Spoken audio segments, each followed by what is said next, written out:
SPY right here hit the 200 and pulled back again.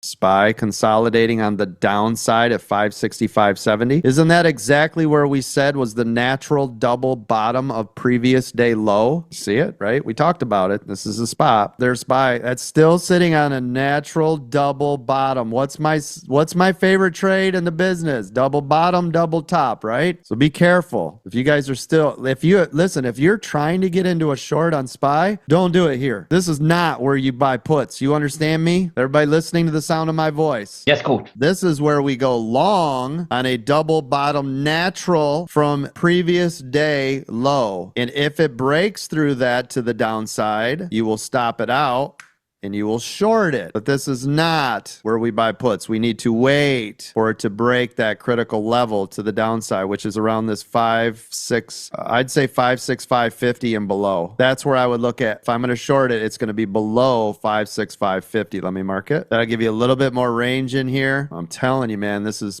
playing with fire right here. So everybody just be cool. Now, I know the overall side's to the downside. So, of course, we have downside momentum, which is what we want. But I'm just saying, if you're not in the short where you should have been, which is below 567.20, you should still be in those puts, right, gang? But if you're now looking at it, you need to wait and be patient right here. I see it just tapped 565.50. Who's still in those puts? I am. Me, coach. Good. If you're gonna shed, isn't this a shedding spot on a natural double bottom? Yes, coach. Because we can add if it goes below, but we take some here, right? Okay, good. I'm glad you're listening to the sound of my voice, because if you're not, I don't know who you're listening to. And there's the pop, and there it goes. Tighten your stop. Okay, good. Yeah, this is where I shed down there, right? I don't want to give all that back. Now, if it rejects off this 21 and pulls back, that would be great. That would be a very bearish indicator. If this stays down here now, do you guys see how it tapped this 21? Coach, it was off by 3 cents. That doesn't matter. Do you see how this just tapped the 21 and stayed below it?